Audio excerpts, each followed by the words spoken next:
Leta zunze ubumwe za Amerika yarayifatiye ibihano bamwe mu bategetsi bakuru ba leta y'u Rwanda barimo General James Kabarebe nabo mu murwi wa M23 barimo Lawrence Kanyuka. Tubahaye ikaze kwijwi ry'amakuru masha. Niba utarakanda subscribe twakibutsa gukanda subscribe ubundi tukaje tubana mu makuru ya buri munsi. Tubahaye ikaze muri yano makuru. Leta zunze ubumwe za Amerika yarayifatiye ibihano bamwe mu bategetsi bakuru ba leta y'u Rwanda barimo General James Kabarebe nabo mu murwi wa M23 barimo Lawrence Kanyuka.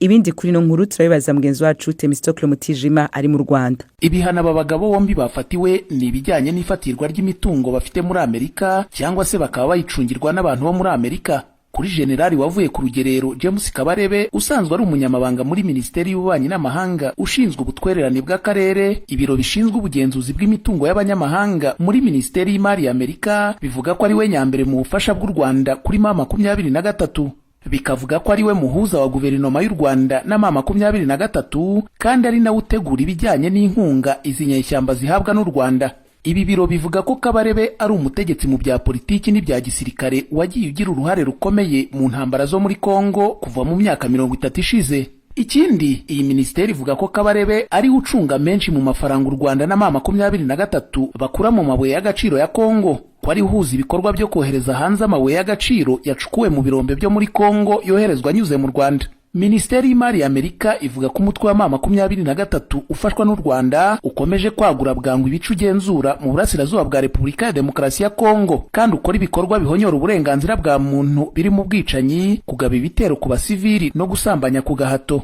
Ikavuga ko mu mpera z'ukwa mbere k'uyu mwaka M23 n'igisirikare cy'u Rwanda RDF bafashe Goma, umurwa mukuru w'intara ya Kivu ya ruguru, mu ntambara yahitanye ibihumbi by'abasivili. Nyuma yo gufata Goma nk'uko iyi minisiteri bivuga, M23 na RDF bakomeje imirwano bigarurira ikibuga cy'indege cya Kavumu gisanzwe ari igicumbi cy'ingenzi cy'ubwikorezi no gutwara abantu mu burasirazuba bwa Kongo. Nyuma yaho banafata Bukavu, umurwa mukuru wa Kivu y'Epfo.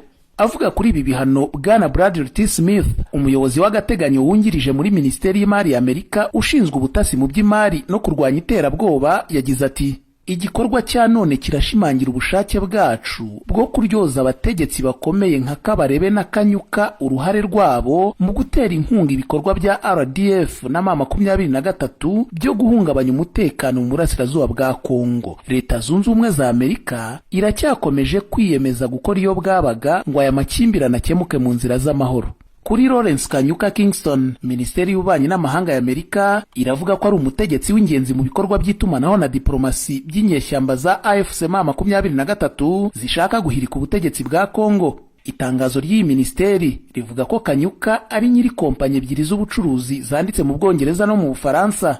Izo nazo ni Kingston Fresh yanditse mu Bwongereza ikaba ikora ibijyanye n'ubucuruzi bw'ibiribwa, hakaba na Kingston Holding ikorera i Paris mu Bufaransa itanga ubujyanama mu bijyanye n'ubucukuzi bw'amabuye y'agaciro. Ibi bigo byombi nabyo Minisiteri y'Imari ya Amerika yabishyize mu bihano kubwo kuba bifitwe cyangwa se biyoborwa na Kanyuka. Mu gusobanura inkurikizi y'ibi bihano, Minisiteri y'Imari ya Amerika mu itangazo ryayo ivuga ko ababifatiwe imitungo yose n'inyungu zikomoka kuri yo biri muri Amerika cyangwa se bikaba bifitwe cyangwa biyoborwa n'abantu bari muri Amerika bitambamiwe. Ikindi, bikaba bigomba kumenyekanishwa ku biro by'iyi minisiteri bishinzwe ubugenzuzi bw'imitungo y'abanyamahanga OFAC. Ikiyongera kuri ibi ni uko ibigo byose bifitwe n'aba bantu, haba mu buryo buziguye cyangwa butaziguye, cyangwa se ibyo bafitemo imigabane ingana na 50% cyangwa se irengaho, nabyo bifatiriwe. Itangazo riti keretse gusa bitangiye uruhushya rusange cyangwa se rwihariye rwa OFAC cyangwa se isonerwa, ibihano bya Amerika muri rusange bibuza abanyamerika cyangwa se abantu bari muri Amerika gukorana ubucuruzi n'ibigo cyangwa se abantu bafatiwe ibi bihano. Icyakora iyi minisiteri ikavuga ko ikigamijwe muri ibi bihano atari uguhana gusa, ahubwo ari ugutuma haba impinduka nziza mu myitwarire.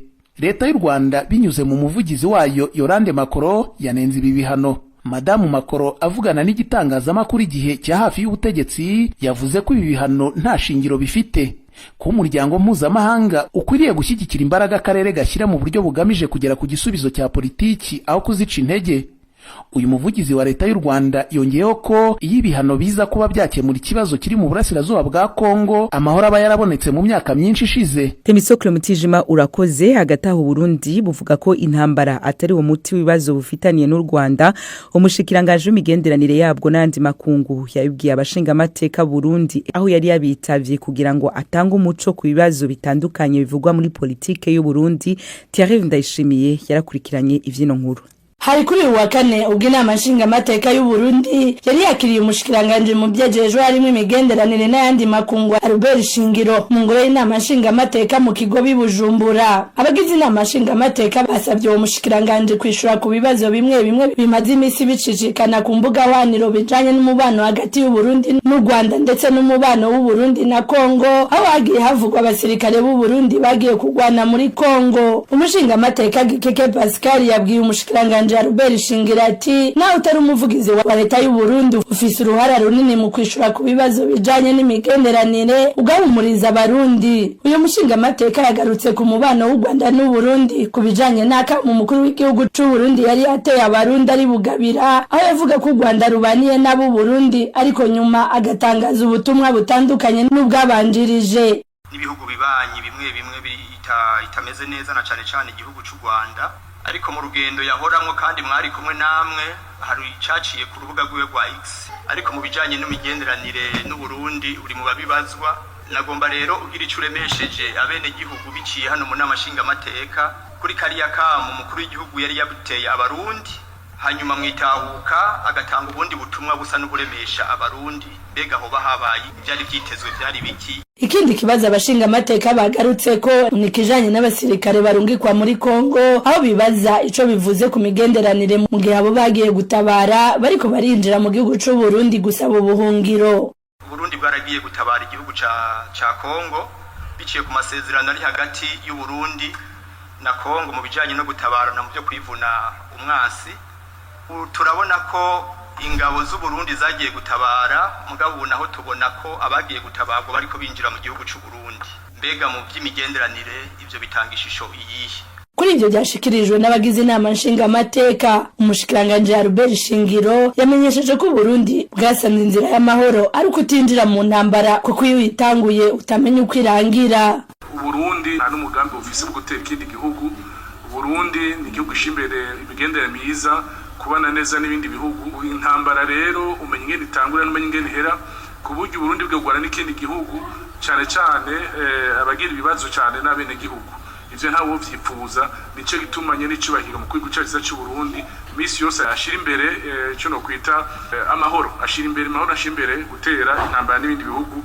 Tukibaza rero ko atantambara mu Burundi zohaba abantu botekana. Naho kubijanye n'abasirikare barungitswe muri Kongo n'igihugu c'u Burundi, Shingiro yavuze ko bariyo kubw'amasezerano yasinywe hagati y'ibihugu byombi kugira ngo bagarukane amahoro. Uku nikabisigura abasirikare bacu bagiye muri ico gihugu kubera dufitaniye cyo no kwita imigenderanire, amasezerano ajanye n'ivyo kwivuna amazi, gufashanya mu by'umutekano. Mubona ko dusangiye urubibe, kandi aho dusangiye urubibe ari ahantu kenshi hakunze kuba ari umutekano muke.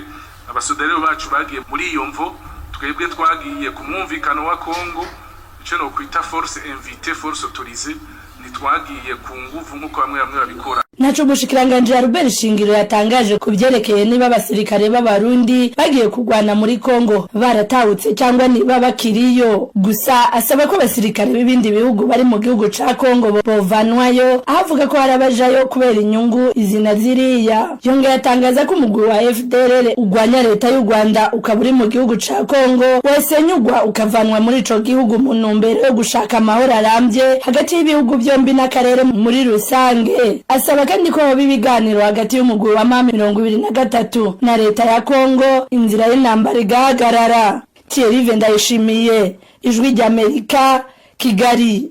Thierry Ndayishimiye urakoze. Tukivuga ku vy'u Burundi butangaza ko bumaze kwakira impunzi z'abakongomani ziri hagati y'ibihumbi 200 na 35 mu kiganiro umushikiranganje w'intwaro hagati muri ico gihugu Martin Nteretse yakoranye n'aberwa n'ikibazo c'impunzi. Yavuze ko aba barimo abajeje umutekano wa Kongo barugwa mwijana. Ikindi ejo ibikorwa nka vyose vyiriwe vyahagaze ku mupaka wa Gatumba uhuza Burundi na Republika ya Demokarasi ya Kongo. Nta murundi yajabuka mupaka kandi nta mukongomani yinjira mu Burundi atemeye ko ari impunzi. Inkuru yateguwe n'abakunzi b'Ijwi rya Amerika mu Burundi murayisomerwa n'umumenyesha makuru wacu Desire Hatungimana ari Kigali mu Rwanda. Beni batereke tugende biri nyuma hari bandi bagataye baromoka abashinzwe bagwanira leta ngo zabo bo wengugiye gutunga. Uko niko vyari vyifashe kuva mu gitondo gushika inyuma y'umutaga mu gatumba ku rubibe rw'u Burundi na Kongo. Ibikorwa byose vyari vyahagaze uhereye ku bariyeri yinjira mu Burundi uva muri Kongo. Ikamyo zirenga indwi z'igipolisi, izirenga zitanu za HCR, ibisi z'igipolisi n'iz'amashira hamwe afasha mu mpunzi n'izindi modoka z'abakozi zari zitonze mu karere k'imetero 200. Izo modoka zose zakurakuranwa kuri uwo mupaka. Ni mu gihe abanyagihugu b'Abarundi bashaka kuja muri Kongo bashoye ibicuruzwa bari bazibiriwe n'igipolisi ku metero 350 ku ruhande rw'u Burundi. Aha umwe mu bapolisi bari barongoye abandi ariko arabirukana. Ari nyuma yaje mwese nyuma bayo ego papa sakumva uyu munsi nta Burundi yinjira rero cyo cyane kuri twabaroha niho kubaroha tubanza tumenye nyene hameze turangene hiri uno munsi twarungi ereka tari dushika none aye nta n'umuntu umwe hari impunzi zinjira sika mu nzira tomate zikurana na Israel yoko bamazi muta amukayenza n'abapolisi babakubitemo igiti byo bitomata ngo ewe n'amazi. N'abakunzi b'Ijwi rya Amerika ntibemerewe kwegera ikibanza gihagaritswemwo imodoka z'igipolisi na HCR zakira impunzi nk'uko basanzwe bahabona. Ku ruhande rwa Kongo naho ibintu vyari vyifashe uko mu mwanya w'amasaha 3 umukunzi w'Ijwi rya Amerika yamaze ku mupaka wa Gatumba impunzi zuzuye ikamyo zitanu n'imodoka ya bisi ya Coaster zitatu nizo zajanywe aho zakirirwa. Zari zigizwe n'abagore, abana, imisore n'inkumi hamwe n'abagabo. Abo bahunze bari bafise udukoresho bahunganye duke mu masakoshi n'ibikapo, n'abandi bari bafise amakinga. Binjiye mu Burundi baca burizwa imodoka. Ivyo vyatumye bidakunda ko bavugana n'abakunzi b'Ijwi rya Amerika. Imyidogo ku Barundi bajanye ibicuruzwa muri Kongo biri kuri uwo mupaka yari myinshi. Urabona amafaranga ari muri n'abana n'ijoro barari gusa bababwe guteka itomati zonyene birana ndabacumbira ubugari imboga ndazikure ko nayarangutse ibintu gusa byahindutse uwo mwanya muto abapolisi aga nibo bishe byose injira Abarundi gusa nako ngomba bakapagira mu kidugu wone kuri none mere tubaho gutena uko none abo mfashije ko banyanyeye kugenda no kuri babiyumvire no kuri Abafasoni bo mu Gatumba bari baje kuraba ababo ko bataha mu Burundi. Bari bagiye gucururiza muri Kongo, intambara ibariyo bakiri. Abacururiza ngaho mu Gatumba, abikorera imizigo n'ibindi bari bake cyane. N'ibibanza vyinshi vyagaragara kiretse bake bari ko badandaza amazi. Umwe wenyene niwe yari ko atanga ubugari, nawe bikaboneka ko atabakire yarafise. Ibintu vyahindiye isura kuri uwo mupaka kuva mu masaha 8 yo kuri uyu wa gatatu, aho inzego z'u Burundi zakira polisi ba Kongo 100 bahunze bambaye imyambaro ibaranga, imiduga yabo bakoresha mu gipolisi ca Kongo n'ibigwanisho vyabo hamwe n'ibindi bigwanisho vyari bipakiwe mu modoka bahunganye. Kuva kwa 12 kwezi kwa kabiri, leta y'u Burundi ivuga ko bamaze kwakira impunzi hagati y'ibihumbi 30 na 35 by'abanyekongo. Abashika ibihumbi 200 binjiye baciye ku Rusizi bari mu ntara ya Cibitoke, abandi bashika ibihumbi 5 baciye ku mpaka wa Gatumba bajanywe muri komine Gihanga mu ntara ya Bubanza. Ivyo umushikiranganje w'intwaro hagati mu gihugu, umutekano n'iterambere rusangi Martin Interetse yabisiguye mu nama yo kuri wa gatatu itariki 19 z'ukwezi kwa 2 mwaka 2025 mu gisagara ca Bujumbura, yagiranye n'ubushikiranganje bw'imigenderanire hamwe na HCR n'abandi bafasha mu gisata c'impunzi. Muri HCR bavuga ko impunzi zimaze kuza mu Burundi ziharugwa ku miryango irenga ibihumbi 6, kandi ko kuva mu mwaka wa 2000 Uburundi butaheruka kwakira impunzi zingana uko. Brigitte Mukanga Eno aserukira ishirahamwe mpuzamakungu gitaye impunzi HCR mu Burundi, asaba umwe wese mu bafashanya n'u Burundi kugira ico akoze mu kugarukira kuri izo mpunzi.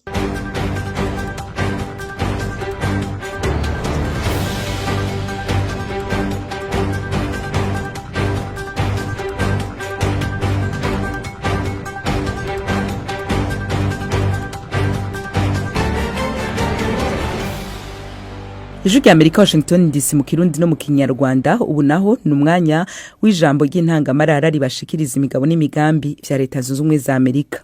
Perezida Donald Trump yafatiye ibihano urukiko mpuzamahanga mpanabyaha ICCR rurirahe mu Buholandi kubera ibyo yise ibikorwa byo kwivanga kudafite ishingiro kubangamiye abanyamerika n'igihugu cya Israel mu mwanya wa leta zunze ubumwe za Amerika. Nk'itegeko teka ritanga uburenganzira bwo gufata ibyo bihano, Perezida Trump yavuze ko ibyo bihano bizagira ingaruka zigaragara kandi zihagije kubishoye mu bikorwa byo gutandukira by'urukiko mpuzamahanga mpanabyaha ICC.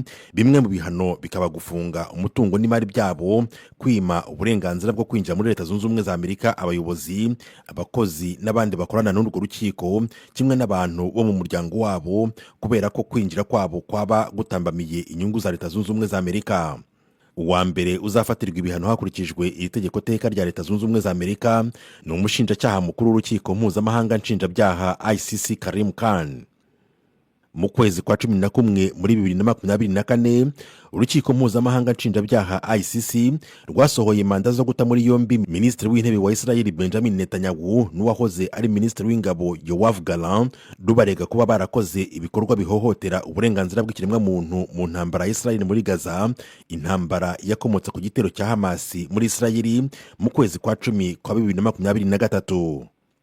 Muri iryo tegeko teka, Perezida Trump avuga ko impapuro zo gufata Netanyahu na Gallant nta shingiro zifite, ndetse ahubwo ngo bikaba ari ukurengera ububasha bw'urukiko mpuzamahanga rwa ICC.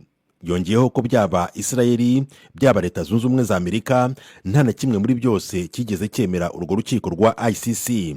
Perezida Trump atahubwo ibyo bihugu byombi bigendera kuri demokrasi ndetse n'ingabo zabyo zikaba zubahiriza amategeko arengera ikiremwa muntu mu ntambara. Perezida Trump yavuze ko ibikorwa biherutse by'urukiko mpuzamahanga rw'ubugenzacyaha bitanga intandaro mbi ibangamiye abakozi ba leta zunze ubumwe za Amerika, harimo abari mu mitwe y'ingabo, kuko bituma bashobora gutotezwa, guteshwa agaciro no kuba bafatwa bagafungwa. Yongeyemo ati iyo myitwarire irimo ubugome buhishe kandi ibangamiye ubusugire bwa leta zunze ubumwe za Amerika, ikanatatira umutekano w'igihugu w'ibanze ndetse n'ibikorwa bya politiki y'ububanyi n'amahanga ya leta zunze ubumwe za Amerika n'inshuti zazo zirimo Israeli. Perezida Trump yibukije ko amategeko ya leta zunze ubumwe za Amerika arengera abakozi ba leta zunze ubumwe za Amerika n'ab'ibihugu by'inshuti, akabarinda kuba bakurikiranwa mu nkiko mpuzamahanga leta zunze ubumwe za Amerika zitashyizeho umukono. Perezida Trump yunzemo ati leta zunze ubumwe za Amerika zitsimbaraye ku mahame yo kuryozwa ibikorwa kimwe no ku mibanire myiza igenga urugaga mpuzamahanga. Akomeza agira ati urukiko mpuzamahanga ngenzacyaha n'ibihugu birugize byashyize umukono ku masezerano y'i Roma yarushyizemo, bigomba kubahiriza ugushaka kwa leta zunze ubumwe za Amerika n'ibindi bihugu bidashaka ko abakozi babyo bakurikiranwa n'urwo rukiko hakurikijwe uburenganzira gatozi bwa buri gihugu.